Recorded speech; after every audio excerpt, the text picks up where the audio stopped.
Check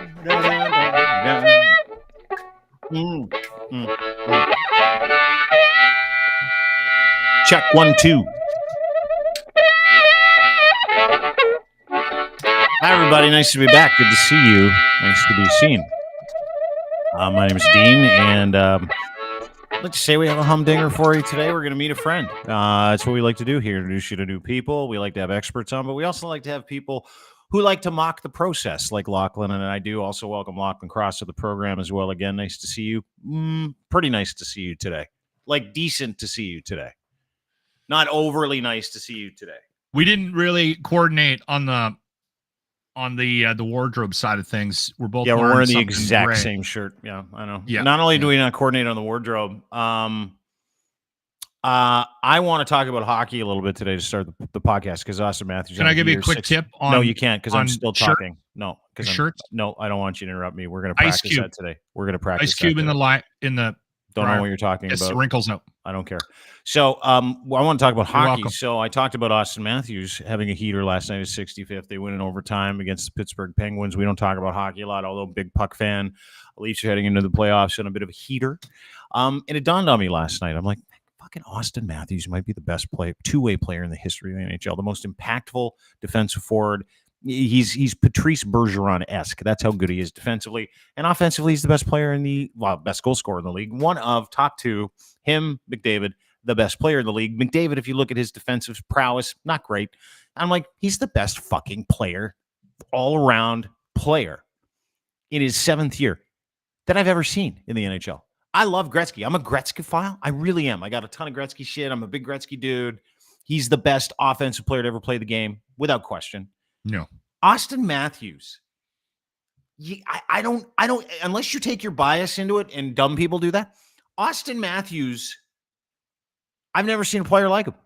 As attentive, as impactful at both ends of the ice. I have never seen anything like this. Connor McDavid is outstanding. Don't get me wrong. Connor does have his slip-ups defensively. Yeah, but like, it dawned on me last night. I think you're going to have that conversation at some point in the next couple of years where is this the best overall, the most well-rounded You know what's player funny of the that game? you're just deciding this now that it's going to be a conversation. That's great because I haven't ever heard anybody waxing. Here's my problem. I'm willing to have a conversation about Matthews' prowess. If you're willing to bring up McDavid at the same time. 100%. This is the problem I have with Toronto sports media. The Toronto sports media will literally have a 15, 20-minute panel talking about the best player in hockey, and they'll even do like an all-time thing, and they will neglect to bring up Connor McDavid, which to me, all they're doing is just trolling Edmonton fans. That's all that is. It's annoying. So what ends up happening is we push back. The fact that you brought up Matthews as a great two-way player, although I have seen him. I've never seen him cheat defensively once. Never. Never. On. No, I'm serious, dude. Literally a quarter of the Leaf hockey that I do Oilers hockey. Yeah, he doesn't give up on any defensive. He is being lauded today. Last night's game, watching him play the game, he played defensively, which was maybe better than the game he played. How many points did he get last night? 1 goal, tie goal. Fucking 65 of them this year in 76 games. I mean, Jesus. What I really wanted was I wanted Hyman to catch him. There was a conversation about a month ago about Hyman because he was on a bit of a heater. He had like 9 points in 6 games or something like that. Yeah. And I was like, I tweeted, I hope Hyman gets his 50th when they go to Toronto, and then catches him. And what is the Art Ross is the overall? What's the Rocket? And I'm like, and he's going to take the Rocket away from Auston Matthews. And everyone was like freaking out. You know what though? It was funny because I was tweeting that shit today, and David Parker, he's like, because he's an Alberta guy, he's like, no way, McDavid's the best player. And I'm like, yeah, you get out of your bias. Everybody's got to get out of your bias. But there's no bias in that. There's a bias. McDavid's the best offensive player to ever play the game. He really is. Yeah, like he right is unbelievable. The best Yeah. active player in the game isn't him, though. His speed is insane. Did you see him take down McKinnon the other night, Friday night against Colorado? Down end to end, back to back. Yeah, it was incredible. Yeah, it's unbelievable. Again, like you guys have Matthews, be proud of that. You guys can, be very excited, and then you guys will lose in Game 7 of the first round and get knocked out. No question. I do like this year, though. I do love this year. Hang on, our guest, Pete Creek, is fucking furious right now. It's a low blow, man. Low blow. Oh, Pete, last year, I put $100 down on the Leafs losing in Game 7 of the first round. And the payout was only like $1,200. I'm like, how is that not like way more? Like they've been doing this every year since like 1991, and you're telling me that the sixth time they'll be doing it in a row? You're not going to give me more than $1,200 for a $100 bet? And of course, they won in Game 6. Who did they beat last year in the first Tampa Bay? First round, Tampa got absolutely fisted by I believe the Florida Panthers in the second round. Pete, you're a big fan, right? You're a big Leaf guy. You have to be because you're from the Hammer. So you're sitting there listening in the background. Do you take any issues with what I'm saying? Can you remove your bias as a Leaf fan and go, Matthews might be the best all-around player in the history of the game at this point? I mean, I do think he's up there. But I will agree to a certain degree. His playoff performance has yet to be reach that potential. He plays great in the seasons, but because he's from Arizona, the golf course starts calling. Great in the first round last year, and then did sweet fucking nothing in the second round, right? So I want to see that throughout the playoffs rather than just in the season. This is a good year. Putting all of this shit aside, what I like about this year is that there's a conversation for more than one Canadian team. To have a chance, Winnipeg's got a chance. Vancouver's on a fucking barrel this year. They're unbelievable out of nowhere. They've been slipping here they've been slipping a bit the last month or two. Yeah, you got Edmonton. You're gonna have 4 impact NHL teams from Canada in the playoffs. So we'll see what happens. But to your point, you said that you would Toronto Jets, Vancouver, and Edmonton. That's what I just said.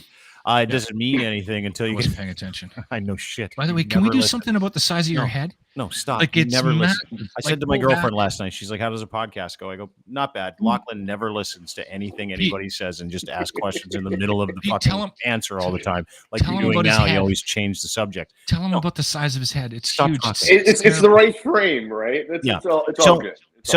But I'm really okay if the Leafs lose at the first round or don't get out of the second round. I'll be okay with it forever because that whole thing makes me laugh even fucking harder than I am a fan, right? It's like Pete, you laugh. Pete's an influencer. Creek Pete too. You can get him everywhere. That's why he's on the show. We want to get into some of the fun shit today, some of the things he likes and doesn't like. We're going to talk about hot dogs, vodka, and politics and media. But to that point, if you're a real fan, right, you can totally see someone's bias when it comes to subjects like this. Who's the best? Who's the best defensive player? Who's the best player right now? Who's the best active player? And we were talking about it ahead of time. And it's fucking amazing to me because people do that now with politics, right? People are like, that's my guy. And you're like, what about these things? And you're like, don't care. Those things don't exist to me. You ignore every fact. You ignore anybody else's conversation because you're so emotionally attached to the idea that your guy is the best or is one of the best, right, Pete? Isn't that us? Aren't we just like hockey fanning politics at this point? I think that's the overall scope of politics right now, for sure. But I mean, I'm not. See, and this is the thing. I think there might be a misconception about me, like being this liberal Trudeau fanboy partisan guy, and you don't ask Trudeau's D. You don't ask Trudeau's D like all of us. No, I mean, I think if I go back my voting record, I probably voted conservative more than I voted liberal. Yeah, right? And you know what? That's funny. You know what? Listen, I want to touch quickly on the hockey thing that Dean brought up. Yeah. Okay. So I think there's always been the hockey fans that can have a discussion like we just had, where I know Dean, when he gets on the podcast, he goes, I'm going to mess with Lachlan. I'm talking about that Auston Matthews is. No, he's really the best player in the history of the NHL, both ways. So, and then we can have a little bit of fun with it, right? But then there's those hockey players where if their team loses on a Saturday night, can't have sex with their wife for 4 days. That's always been a thing. Right. They're so angry, their blood stops flowing to their penises, right? Like, so I think we have always had that separation in sports. There's always been the sports donkeys. There's been those guys that, like, literally after their team loses. Remember that Buffalo Sabres fan we brought on? That guy was Dwayne Steinel. He means it with his whole life. He was a wreck. Yeah, like, he literally has to take a week off work. When you're willing to destroy every relationship in your life and put your employment in question because you rage about something that you can't control, like fucking sports or politics. That guy has always been around. Favorite people, though. Those are my favorite people. And then when you watch a guy like Pete, I'm gonna play something for you. You watch a guy like Pete talk about what he loves, and he loves talking about two things, if I'm not mistaken, Pete. Media and the absolute abatement of responsibility in politics, and how stupid we are buying any of this shit, right? Like, that's the thing that I love about Pete. And he takes this half-hearted approach. Like, we should be taking in these hockey conversations, and I'll bring one up right now because he's fucking brilliant at it. And Pete and I met, actually, and we'll get to the story in just a second, a couple of months ago.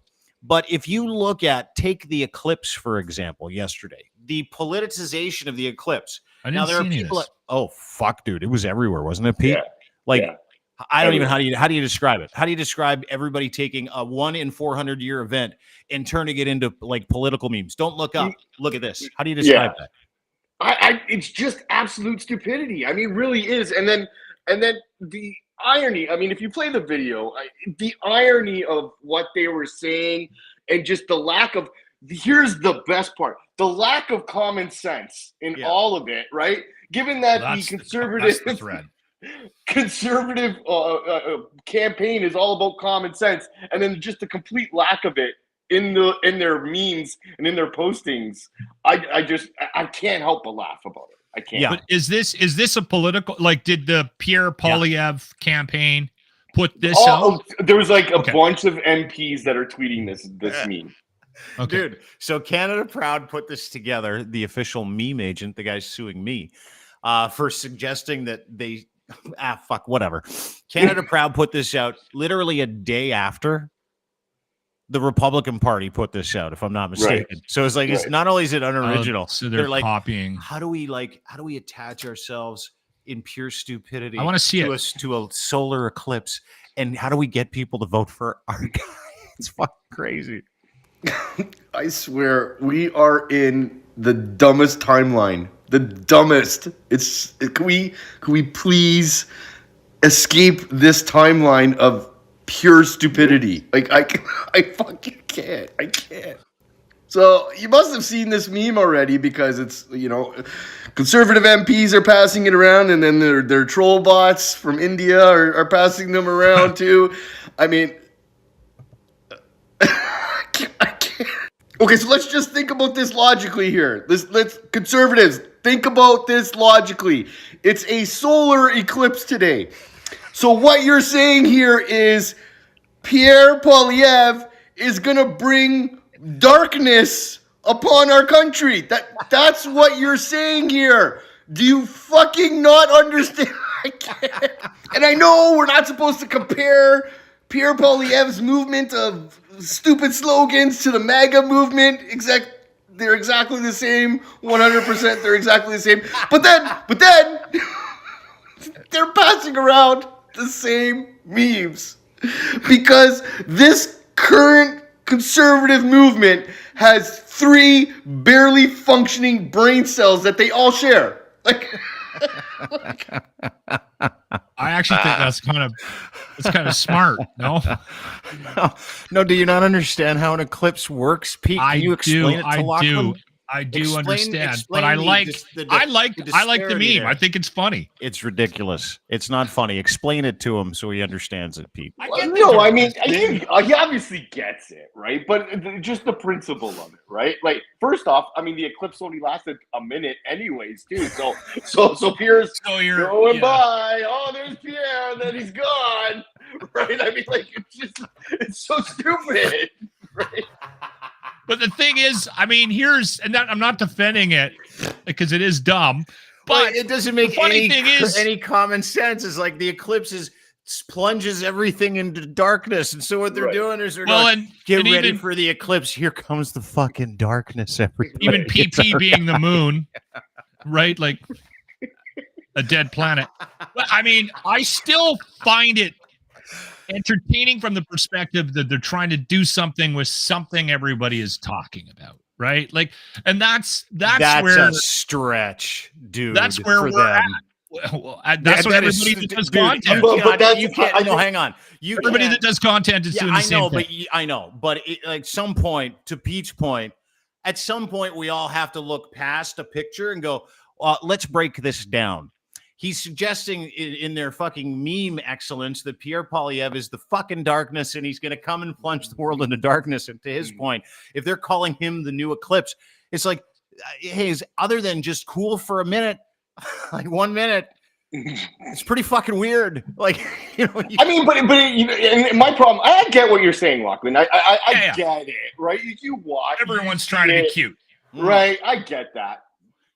Also, what's dumbing down everything in this society, right? Like, that's the better. That's point. what the problem is, and that's what I find more funny than anything else. Like, I get the concept of the memes, I get it, but also we have a huge section of our population that only get their information from fucking stupid memes like that, right? And that's the more terrifying thing. Whether the fact that they're using memes is just part of them trying to fit into the culture of what politics is now, and I understand it from that perspective. I think it's fun that you guys saw past it and broke it down, and that you're developing content from it, Pete. But that's the more terrifying thing. I think of it. I agree 100%. Our society now is driven, like they hire people to put memes out, and it's part of their campaign, Pete. That's fucking terrifying. It is. And they take that 100% is. But here's the thing. I kind of love it. And I'll tell you why. Because the more I think about like 4 years of people who think that's a gotcha meme running this country, I might be interested in that. That's fucking clickbait central. Right. Like sort of how when everybody says, hey, listen, we should take all the trans athletes, mix them into the Olympics, and have open categories for everybody. That overly inclusive category that doesn't really understand how this shit works, like the over-inclusive stuff. I'm of the opinion you should really upset the fruit basket just for one Olympics, just to see what fucking happens, right? Let's get them all together. Let's get them all together in the same thing. Let's let the inmates run the asylum once, just one time. And if we can do that and we want to see what happens, we'll never do that again. It's like these fucking crazy consequences, to your point. So are you trying to warn people that this is going to be bad for Canada? Or are you like me where it's like, it's kind of a toss-up. It might be really fun for a few years. Well, so in regards to that, so like this whole axe the tax thing, right? Yeah. So my thing is Trudeau, cut the fucking tax right now. Just stop it right now. That's what he should do, yeah. He should do that because what's going to happen is grocery prices aren't going to go down. Gas prices will go down for a week, and then the gas companies are just going to raise the price back up again. and then what's going to happen? Like all those fucking talking points, all those stupid slogans mean absolutely nothing. And that's so I don't know, man. It's just I agree with you, Dean. Dude, let's get all those grievances together. Yeah. Do it. Go nuts. And then see what happens, right? And then what I find more interesting though is I find it more like why wouldn't he do that? It seems like because we have to meet our agreements, right? I get right. No, Yeah. okay, I get that, but we have there's a ways. legal They always obligation. find loopholes. Yeah, they always find loopholes around it. Totally. Well, right? they do in countries run by assholes, they do, but he's trying to stick to the nature of this Kyoto Agreement and other worldwide agreements we've made, which have legally binding contracts that are associated with trade, tariffs, et cetera, et cetera. So we actually have an obligation, as did the United States. Donald Trump pulled themselves out of that, but he's a rapist who got charged with 91 different indictments and tried to commit treason against his own country. So, like, we can say you can take yourselves out of that. And to Lachlan's point, and to your point, I don't disagree. They would have no talking points. It's this stupid fucking tax. And I don't even give a shit about the tax. I don't care about any tax. And that's the truth. Everybody gets so angry about the tax. And I'm like, fuck, I'm not going to see it. I'm going to get it back. I don't care. It doesn't change my life on a daily basis. But to your point, Pete, and to Lachlan's point, I see hundreds of protests erupting across the country over something that's going to net people money at some point. And I'm like, all taxes are bad. And I get it. But what are we wasting our time on? Which is why I find your fucking videos so funny, because you laugh your way through this, and you've got people out there. I don't know if you saw the video from Alberta where the woman's screaming at a cop in the middle of the road, like about carbon taxes, like losing her fucking mind. And I'm like, I'm finding all of this funny now. Like, I am not intimidated or threatened by any of it. Me neither. I laugh at it too, because it is really that stupid, right? Yeah. Like you're parking your car, running it on idle for fucking a week now.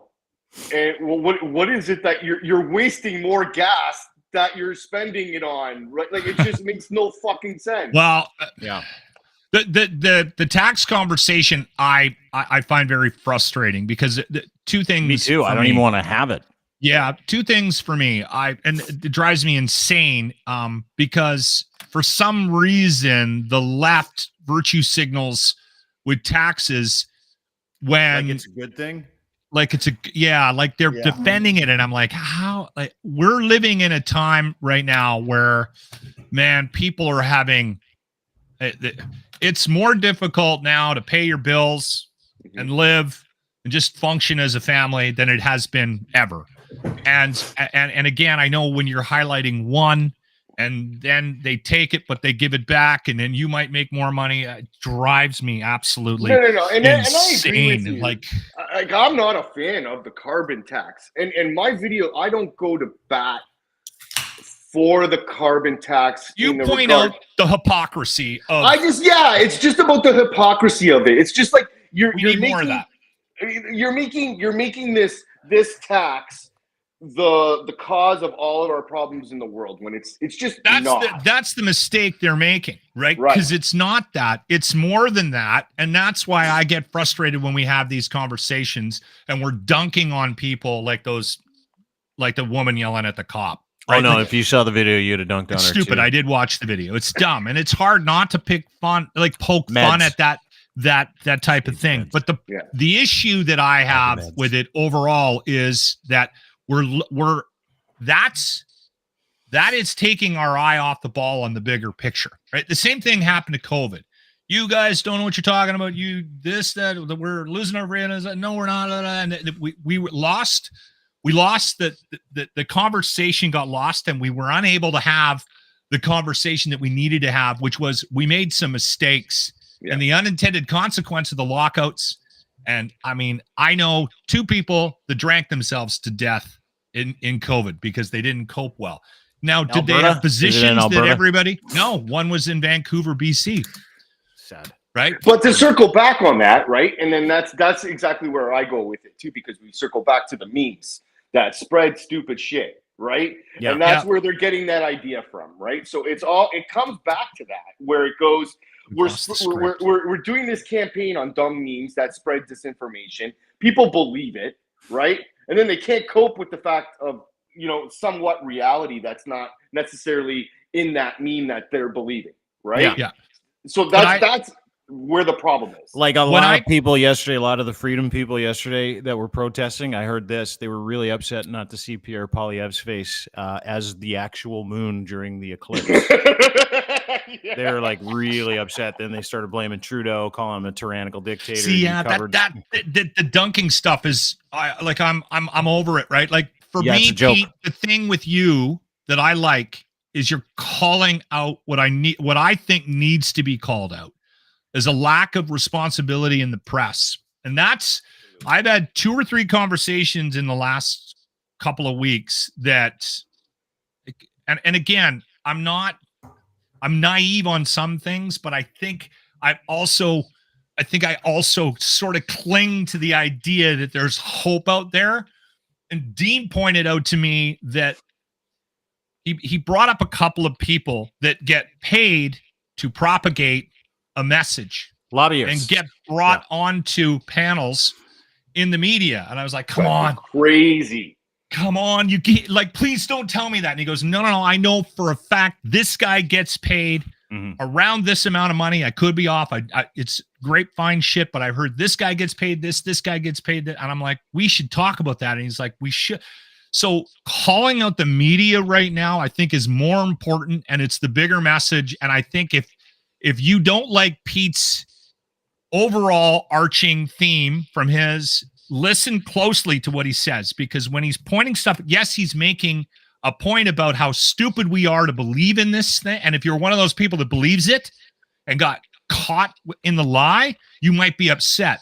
But the overarching theme from Pete is, listen, there's some shit that's being fed down the pipeline that should be called out by our media, and it just isn't. And I think that's the next step for anybody angry enough to write on a sign and head down to a border crossing or the ledge.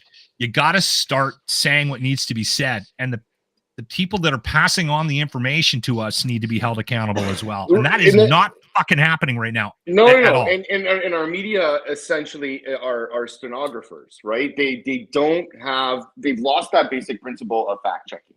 And that's my biggest problem, right? So I don't care if you do it to Trudeau, or if you do it to Polyev, or if you do it to Jagmeet Singh. I don't care. Just if they make a statement, don't just repeat it. Like, if they're making a statement of fact, I don't know if you have the other video of one of Polyev. Which one? The one with PP in the face? That one? Like, or is it the other one with the one that he's talking about? I got it here. Housing prices in Vancouver. Yeah, right. Yeah. I'll play it here. Is it this one? This one. Hang on. Is it this? What is the number one cost to building a new home in Vancouver today? Land? Yeah. Labor? Lumber? No. Permits.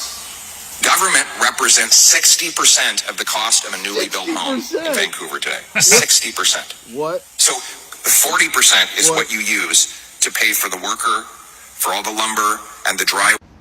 That's clearly nonsense. Just clear, absolute bullshit. Canadian media, here's your opportunity. It's an easy fact check. He's saying a percentage as a matter of fact. And it's your job to fact check that. I mean, what the fuck? And I know we're not supposed to compare him to Trump and stuff, but they're literally lying about crowd sizes now, too. Like, come on. 2,000 people, except the venue can't even come close to that. Like, what's going on? Again, media, I know that she's your darling, Miss X, Pierre's ex, she's your darling, but I mean, these are easily fact-checkable claims, right? This is your job. It's your job. There was another massive report of interference in our elections here in Canada, but I guess it's not that big of a deal because it's not getting 24/7 coverage like if it was something to do with Trudeau, right? But it's for the Conservatives, so they're just going to sweep that under the rug. That's interesting, right? But the biggest story right now is the carbon tax, right? Because April 1st, it's going up 3 cents. I'm sorry, 23%, which is equal to $7 billion or something. I don't know, whatever. It doesn't matter. It's the only focus right now because the premiers who are allowing energy companies to gouge us, they want to scapegoat the carbon tax, of course, because that 3 cents, that's what's causing the world's problems, not corporate profits. No, not at all. Anyway, have a good one. Bye.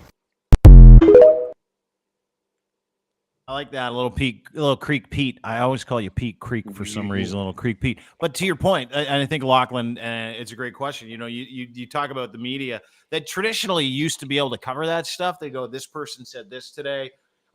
Here are the facts around it. You get none of that anymore. You just get the reporting of what he said, but you don't get none of that's accurate. By the way, about 10 to 15% of any new build is permits. That's it. It's not 60%. No, it's between 10 to 15%. Now, you work in a business, Pete, that requires permits, right? Like when you see when people are putting in houses, doing backyards and stuff like that. So you understand that to be true. So and that's the frustrating part. And listen, to Lachlan's point, as much as I don't want to agree with him, that ecosystem, the media ecosystem, does all of that to remain accessible to these people, right? They that's it. Yes. Yeah. They're too close, right? Yeah. That's exactly the problem, especially with, the lobbyist person within the campaign of the Conservatives. I mean, they're all friends, right? And that's why they're not really calling out that bullshit, because they're all in the same bubble. Yeah, and there's also something else about that, though. There's something else about that. Go ahead. I don't want to lose this point. No. There's so many conversations right now from content creators, whether it's liberal, conservative, about the fatigue of what's happening right now on the air. And trust me, I was just in it.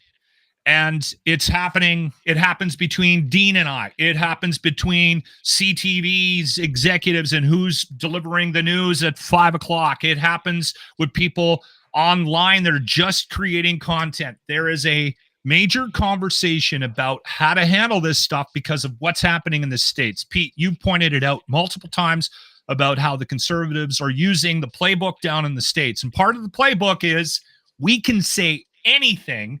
It doesn't matter what we say. They're going to believe it. And if anybody calls us out, it's going to be even believed even more. Look at the Trump phenomenon. So everyone's terrified to make any comments one way or the other. Right. And politics is also buying into it as well on all sides. Like we pointed out the carbon tax increase on April 1st, Dean and I, and the fact that the provincial government took a provincial tax on gas and a relief of that tax, and it pulled it on April 1st. Why do you think Danielle Smith did that? Because she knows that 35% of the population is just going to believe that the 30-cent increase in gas on April 1st was Justin Trudeau's fault. Right. So we're caught in this cycle right now, and it's very poisonous to the point where you're having a like it's not even about I believe in this or I'm a Justin Trudeau fan or I'm a conservative or anything like that. It's about pissing off somebody and somebody going after you online, and like not a day goes by that I don't get called out for being friends with Dean or working with Dean based on his position politically. And he's not even a fucking liberal. And I'm like, you don't understand Dean. You don't get it. Listen to the podcast. Well, you're clearly a Nazi. Of us having the common sense and being able to have a conversation. We've lost it, right? I completely agree. I mean, I get called a paid liberal actor every single day. I get death threats almost on a daily basis. It's so stupid, right? Like, and the irony again, it comes from the crowd that says that they're all about free speech and freedom and blah blah blah, and then yet as soon as anybody says anything against their kind of narrative, then it's like, oh, we fucking hate you and you should die. Right? Oh, yeah, the death threats or something else. That's the thing that makes me laugh. Like, we were supposed to take a really kind of fun approach to this. Lachlan's getting very serious about this topic today. It's very serious. No, I mean, listen, dude, who cares? I have conservative. Again, I'm not a liberal partisan. I've never donated to the liberals. I've never donated to any liberal political party. Period. I'm just a guy that looks at stuff and sees the connection, and some people are missing those connections, right? Well, and they don't want to see them, right? Because when they get those connections in a meme, to Lachlan's point, to your point, they're like, ammunition. This is going to be sweet. I can get some fucking friends today because I'm lonely. Right. And that works for everybody online, right? The extremes on the left, the extremes on the right, the overly inclusive people. Like someone the other day tweeted at me, they're like, you're a fucking asshole. I'm like, why is that? And they're like, because you didn't say anything about the National Day of observance for the asexual people. It was like National Asexuality Day. And I'm like, Fuck off. Do I even know? Like, I don't even. I don't know. I don't pay just attention to that block, shit either. Block. But it's like you can get in trouble now. You can get death threats, literally, and you can get called out, which is why I don't take any of this shit seriously anymore, right? Yeah. Because you can get called out for what you don't tweet now. Right. You didn't stand up for asexual individuals today, Dean. Fuck you. And I'm like, oops, didn't know, because it was National Orange Day. It was National Cucumber Day. It was National, fucking foolscap paper day. It was National, hey, let's go to get an ice cream day. So, hey, whatever. Sure. Good for you. Congratulations. I got in trouble from some leftist friends for saying the word dumb. And apparently that's a bad word now. Right? I mean, just shut up. Really? Doesn't it come down to this, though? Like, literally, let me ask you guys this question. Let me ask you this question before we get to 4 more liters of vodka, hot dogs, and a couple other things. Let me ask you a question. Doesn't it come down to just the most scared people on both sides of the equation? Yeah. That are just scared because they don't quite understand what's going on. They're just believing these things as opposed to connecting dots. And it doesn't matter who you are. Our biggest problem is that. And to your point, Pete, and to Lachlan's point, the absolute co-signing of all of that dribble by newspaper outlets in the media in this country who don't really give a fuck about reporting anything accurately or calling things out. They care about maintaining access. To Lachlan's point earlier, sports donkeys. It's why they don't say, hey, Connor McDavid got drunk in California last week. They don't want to lose their parking spot. And newspapers, they don't want to lose like access to Danielle Smith and this person and that person and maybe some government money they might be able to get. And so the frustration for guys like Pete, like we are in it, Lach. Like we know how absolutely ruthlessly corrupt and collusive media is with politics. For a guy like Pete, I've been trying to ignore it for years. We can't. For a guy like Pete, he's like, what the fuck is happening? Like, we've always known about it, and we've just kind of accepted it in defeat, right? We're like, whatever. But to Pete's point, and he's 100% right, he's like, I thought the whole idea behind free media was that you kept track of this shit. Right. Instead of just opinions. Right? Yeah. Like, I don't care, and I don't want to, again, say names, right? But there's like a whole bunch of fucking really old opinion guys that are still just like shitting out their opinions. And I don't care. I don't care about your opinion. I care about facts. So let's get back to, in this kind of forum with the 3 of us talking, we can talk about our opinions, right? Absolutely. That's what this is for. But if I'm looking to a news source media, I want fucking facts. I don't want somebody's opinion. That's it. Give me the facts of what is your subject that you're talking about. Yeah. And then we can make our own opinions, right? I don't want to pay somebody, pay for a newspaper for somebody's opinion about something because they're biased, right? Like, I don't care about political bias in the news. To present that opinion. Right.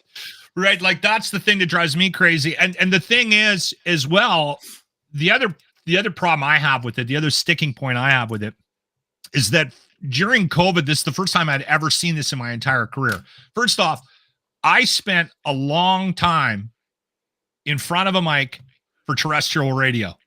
And not once did anybody ever sit me down and tell me I had to present an opinion that was based on somebody that was paying my bill or a client. That never happened.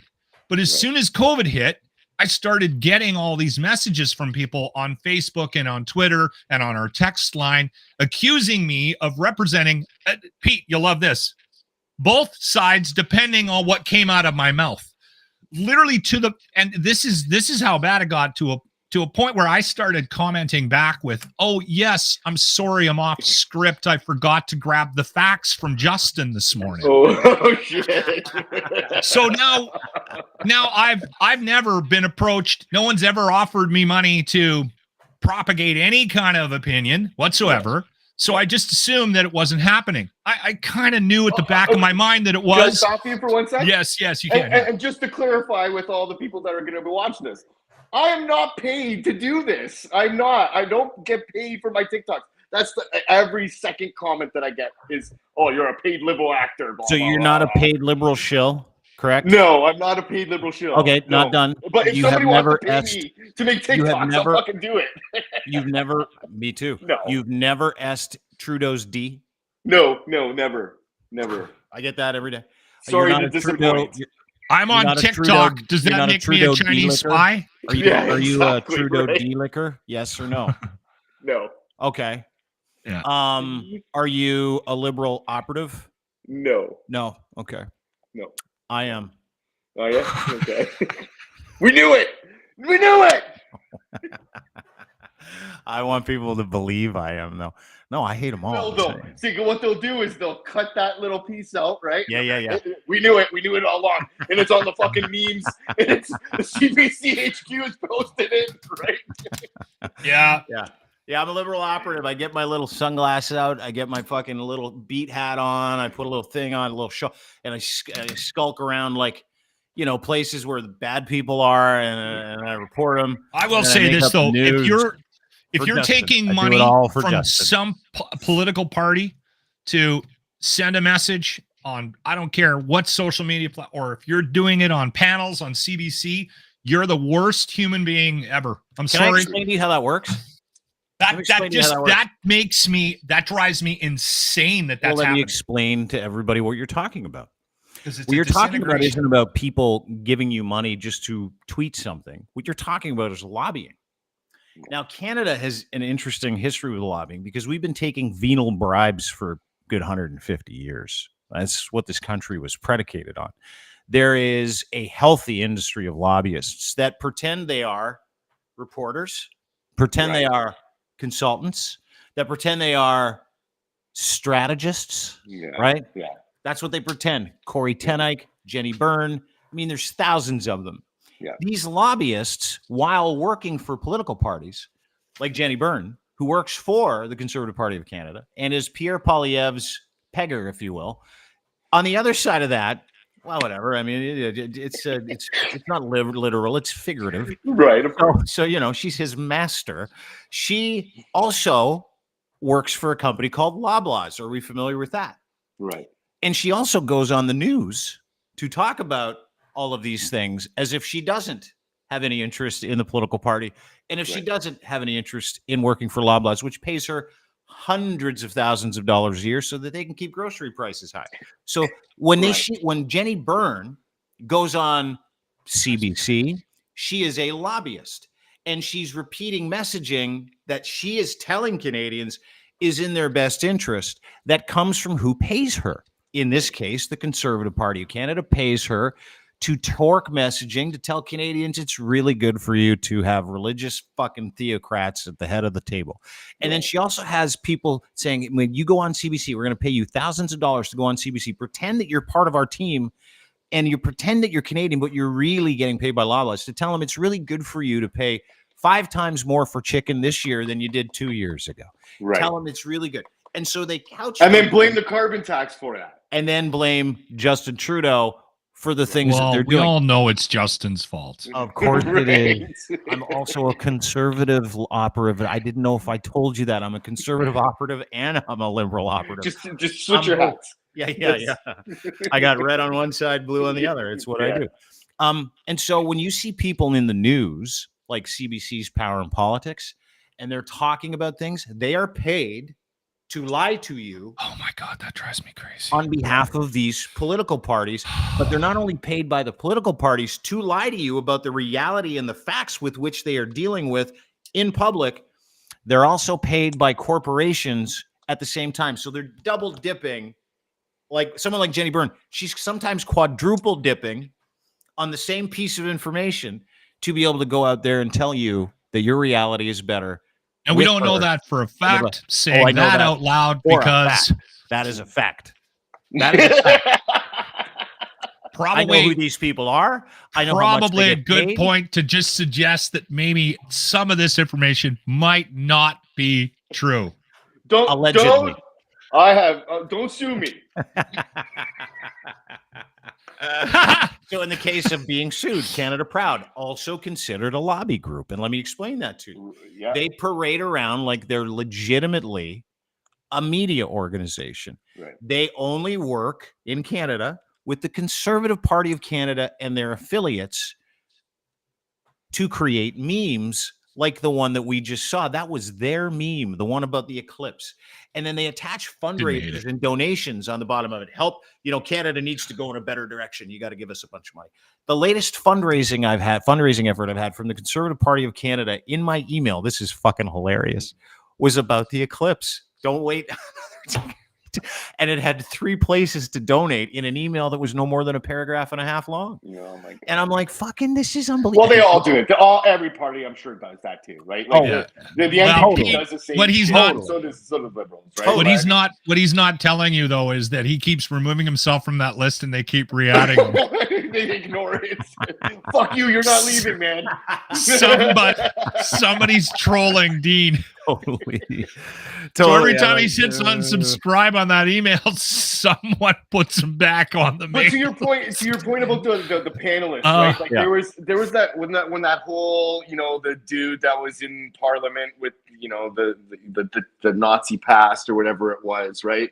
I remember watching a CBC panel, or I saw clips of it anyway, and and one of the conservative guy was like, I know that Trudeau didn't invite this guy because he was a Nazi or whatever. But, the Conservatives are playing politics, and we're just going to blame it on him anyway. We're going to say that, he invited the Nazi, and that was the thing. And, playing politics is a really politically correct way of saying lying, right? And that's the one thing that drives me fucking crazy. It's like, you're lying. You're admitting that you're lying. You're just framing it in a really nice way. And for some reason, we can talk it away by just saying, but that's politics. Yeah, that's plain politics. That's just a straight up lie, right? Yeah. And we don't like to fact check, do we? To your point, like it's not like we have a bunch of people in Canada right now going, you know what? I saw a tweet today that concerned me, and I'm going to do just a little research on that tweet when I get home, so that I'm not influenced either way. We're like this fire hose. Let me drink from a fire hose of that shit. Let me get a. Like that's exactly what we are now. I do think though we have created I don't know the best way of putting this.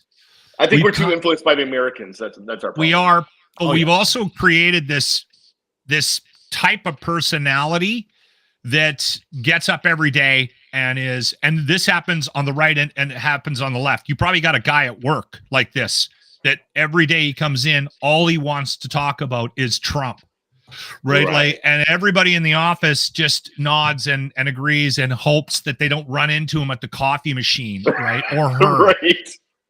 I don't know if that guy existed 10 years ago, but he exists and she exists now. And that person is so far gone and so in their bubble and they're in their spiral.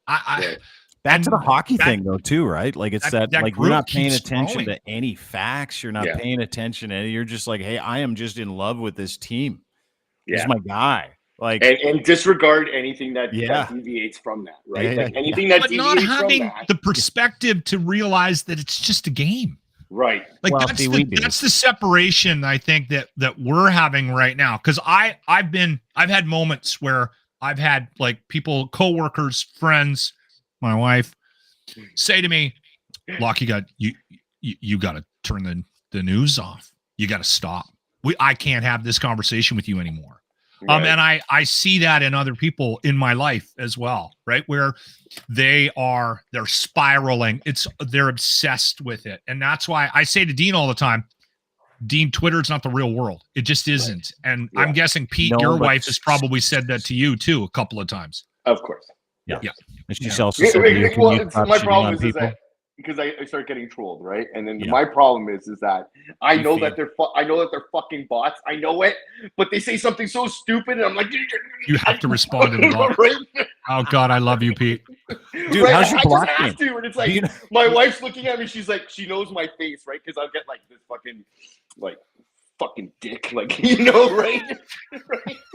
And she knows my face. She's like, can you just stop for a minute? Like, give me a break, right? And I'm like, she knows you. Okay. Yeah. How's your block game, Pete? Yeah, what is it like? Oh, I block like a motherfucker, man. Right? Have you got a number? What's your number? I'd have to look, but on TikTok, I I mean, because I try to keep my follower list like with real people as well too, right? Like I don't let the bots follow me, like because what they also do is they like the bots swarm follow you and then they mass report you and then you get booted off the platform for no reason, right? So I try to keep it with people that are real and that actually engage in good faith. So if I see a bunch of like, I'll go look at who they're following or who their followers are, and if they have a whole bunch of porn bot followers, like they get removed right away. So, and then also if you come into my comment section and then just regurgitate stupid things on every video, done. Like you're gone. Yeah, Dean's up over 13,000 or something. I was just looking. I got it right now. I got some rules too, and they've saved my life over the past year. I'm at 12,142 accounts that I blocked just on Twitter. It's the only thing I use, to be honest with you, because other people manage the other shit. He's a little loose on his blocking, though. I know. That's how Pete and I met. Yeah. So I get like a DM from somebody, and they're like, "Hey, this guy just put up a video and wants to know why you blocked him," and I'm like, "Probably for very good reasons." And so I went and watched the video, and I'm like, "Oh, I like Pete. I shouldn't have blocked Pete. I didn't know that I blocked Pete, but like I'm on such a fucking block heater that sometimes I'm like, I commented on a video of you reposted a video of mine. You were trying to be funny. Like, thanks, bro, and he blocked me on it. Yeah, that does not surprise me. None of this surprises me. None of this Steve Boots is at all surprising. I did it to Steve Boots. I got a note from someone who's like, "Hey, watch this video. It's Steve Boots, who's great. He's like he's a smart guy. He's a teacher out in Saskatchewan. He's got a massive YouTube channel. He's really accountable, very funny, super dry and sarcastic. He's really good." And someone sends me this video, and I watch it. It's like, "Hi, I'm Steve. I have no idea why Dean Blundell blocked me. He did. And if anybody can reach out to him and let him know Pete, that, like, I'm retweeting his videos too. That's the other thing. I'm retweeting Pete's videos. I'm retweeting this guy's videos, but I have blocked them somewhere along the way where it's like, I don't know if I've done it. So sometimes people get caught up in the vortex and block. Sorry, Pete. We're great friends now. My apologies. Oh, you're forgiven, buddy. That doesn't mean he's not going to block you. He blocks me once a week. He's blocking me after this episode. We're done. See you, buddy. No, I won't do it, dude. I promise. I get somebody contacting me, I'd say once a week with, I don't know why Dean blocked me. And I'm like, Jesus. I used to send Dean like these long emails, like long notes. And I just stopped. I'm just like, listen, he's a dick. You're just going to have to live with it. I don't know what to say. He doesn't care. And that's the thing, is that Twitter is not the public square. It is. It's a private company that's owned by a dude. That account is not mine, but I can control it. And I don't like it when people walk into the front door of my house and take a dump on the fucking area rug. Right. So yeah, but Pete didn't take a dump on the area rug. He just made a comment and you blocked him. See, so dude, I'm a little hair you need to trigger, revisit your blocking. You need to revisit some of your blocking strategies, or give them a 3-strike rule. You're hurting people. Let's pivot back to the sports and give them the 3 strikes, and then do it. Yeah, but I can't keep track of all the times people call me a cuck or a Trudeau de-ester. Like, I can't. Like, how am I going to do that? Oh, that's 1 strike for Johnny 9699. Oh yeah, user number 743,441. Right. I kind of have a Pete rule that the 3-strike thing works for me. Like, I'll give somebody a chance because sometimes keep track with 44,000 followers. No, I don't keep track. But I mean, if it's a thread that's happening, right, where if somebody calls me a tool or whatever, I'll like, hey, thanks, you have a great day. And then if they double down, I'm like, all right, we're blocking you. But because I've had this happen to me multiple times where somebody will make a comment and I will miss, like, I'll like, they're trying to be funny or sarcastic. You don't pick up on it. I'll lose that because I'll lose the subtlety of it. So then I'll fire back with an asshole comment, and then they're like, "Oh, hold on, I was trying to be funny," and I'm like, "Oh, okay, hold on." I've done it too. The break. Now the best way to do it now, if you're going to block people, and we'll let Pete go because he's got to go to his day job after this. Looks like you got some I like Pete. fermenting in the background too behind you, like some butt hash in that jar behind you. Or is that just a vase? It's just a fancy vase. Oh, okay, sorry. The wife picked it out. Okay, sorry. So The one thing I will say this is that I think it's probably the best idea when someone says something to you and you're not too sure how to take it is to go through their feed for like 4 tweets. Right. You need 3-4 tweets. You look at their bio, you look at 3-4 tweets. You don't do any of this. The first 4 tweets are like just. I do. I legitimately do. Totally. I really do. I do sometimes. Sometimes I do. But this saves me when I'm not too sure about the person, right? Like, is that a sarcastic comment? Is it not a sarcastic comment? Yeah. I know U.S. Trudeau's D is not someone I want in my timeline. So what I do is I look at the first 4 tweets, and if I see a picture of like, a trans book reading on fire, that's when I'm like, what about okay? And it's like all of it. You can see it in the first 4 tweets, right? Right. Yeah. Yeah, but what about Justin Trudeau may be Castrol's son? Because that one I love. I've retweeted that a couple of times, Pete. I got to be honest, so have I. Come on, I still find that funny. They look so much alike, Pete. No, but I've retweeted it. They have to be under the auspices, not that it's true, but that it's just still funny. Like, it doesn't matter. I literally had it in my comments. I don't even care. Did you really? Yesterday. Yeah, yesterday. Fuck. Yeah. I have Trudeau's to. Castro, he's going back to Cuba. We can all appreciate that. We don't have a problem with it. Yeah. We really don't. No, but again, this is what comes up, right? It comes to again, because he's also a pedophile, right? Yeah. And that's the shit where I get pissed off because we just like, you have to be an idiot to still believe that, right? Like you have to be legitimately a dumb person. And if you're either a dumb person or you're a liar, right? So it's intentional. Either way. Yeah. It is. Yeah. Well, I'll get my dumb hat on because I still think that he is Castrol's son. Speaking of which, Lachlan has brought up. And then when we run him out of Canada, he is going to go to Cuba, Pete. He is. He's going to Cuba, man. Do you want to mention to people why you've put up this shirt on our screen and ignored talking about it for the last couple minutes? This is the I was blocked by Dean Blundell t-shirt available on the Dean Blundell store. It's only $28 Canadian. Sweet. If you need the link, just send it to me and I'll fire it at you. I did get a chuckle when we put this shirt up. I had my t-shirt guy put this shirt up, Pete. Yeah. And then Dean quickly went on Twitter and promoted it. And I'm like, nice. You're promoting something that the blocked people on your list would buy, and they're all blocked.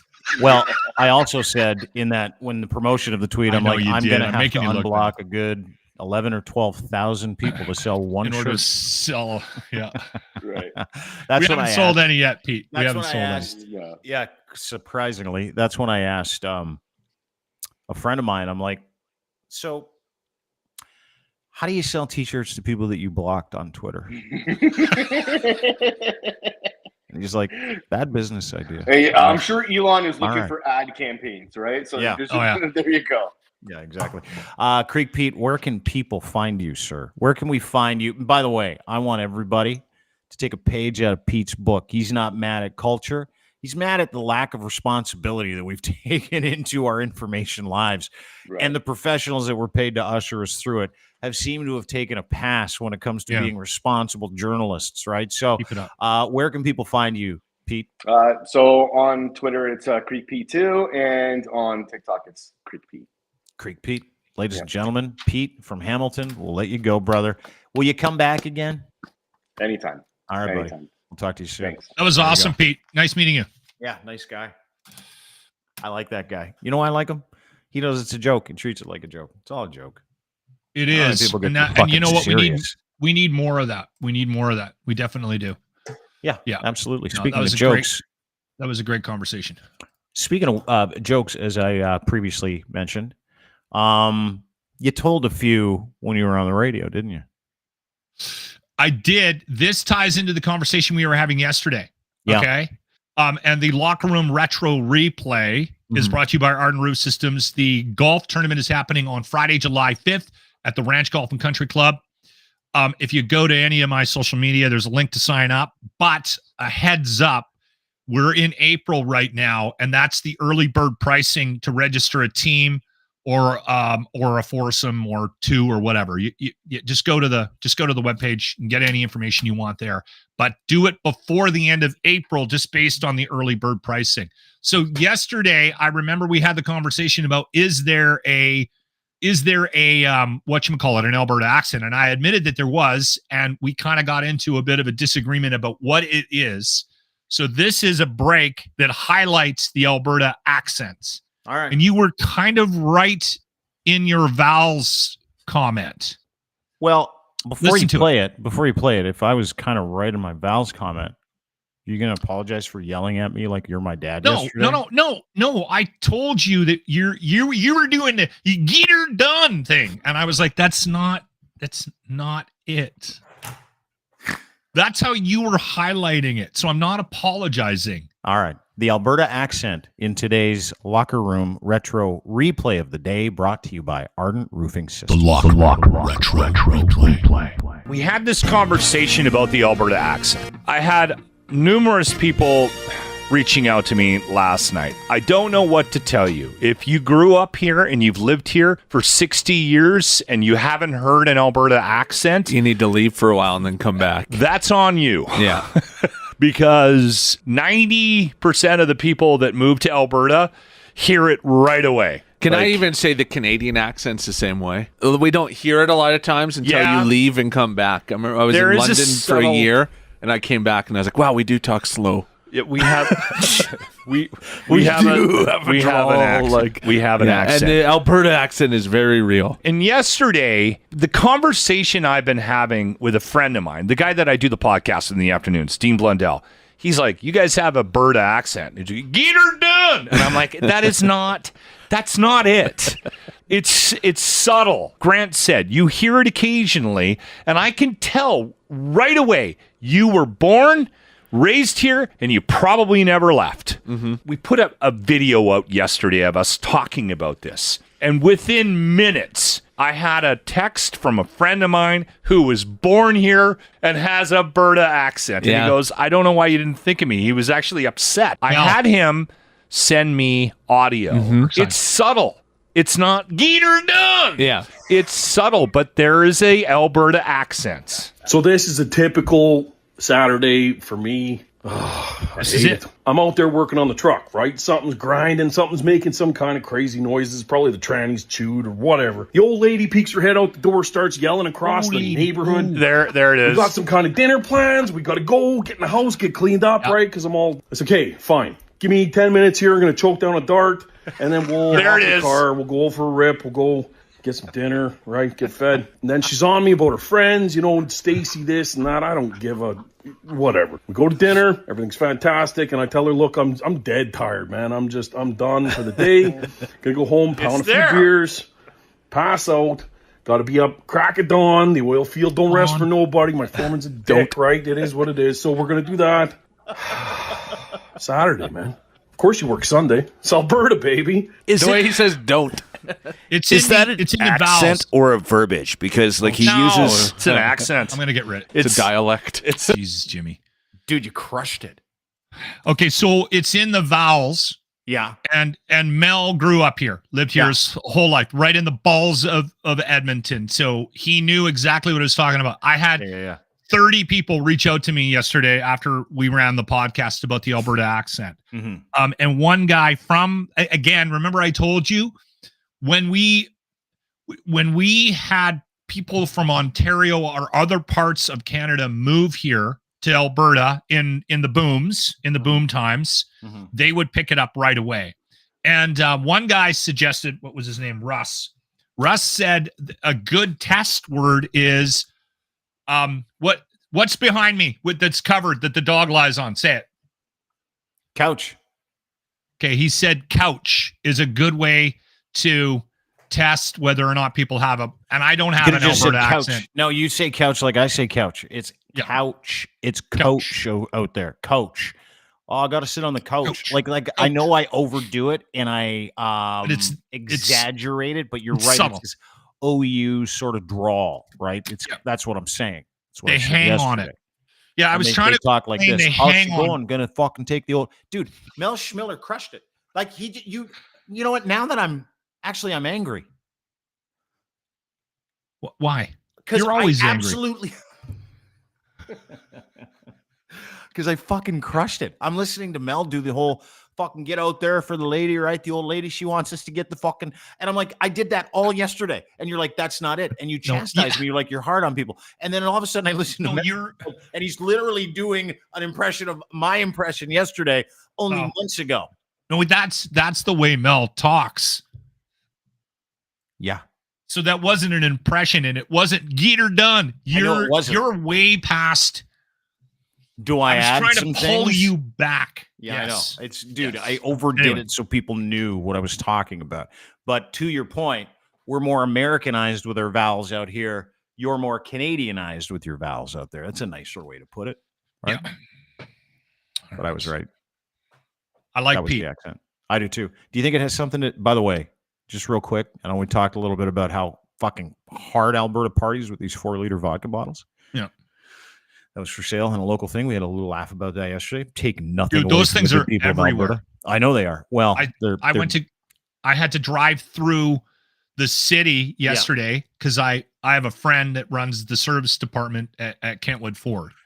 So she's like, God, bring your car if you ever need the tires flipped or whatever. So I had to go up north end of the city on 97th, and I saw that sign on 2 liquor stores. They're not only are we selling it, they're promoting that on signs outside the store to get people to come in.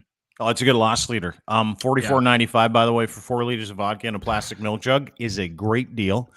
It's not the only deal in a 4-liter. You got the T-Rex vodka party jug.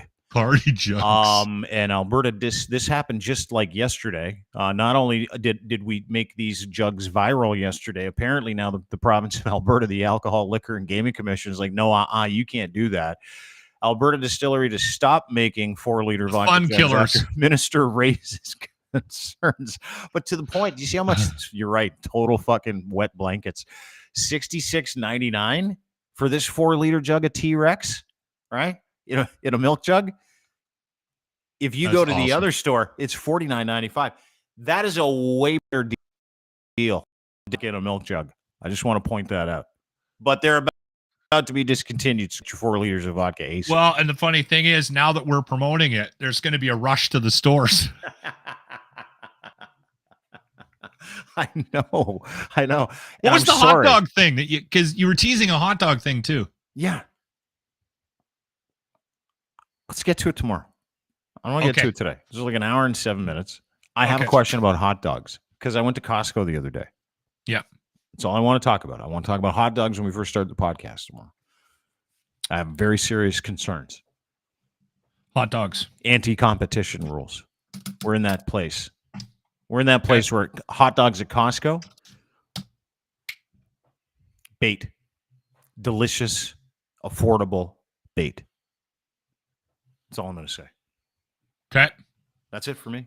You done? You good? I'm done. Yeah. Get your golf pass for the Arden Roof Systems Charity Golf Tournament. Stollery Child Life Program.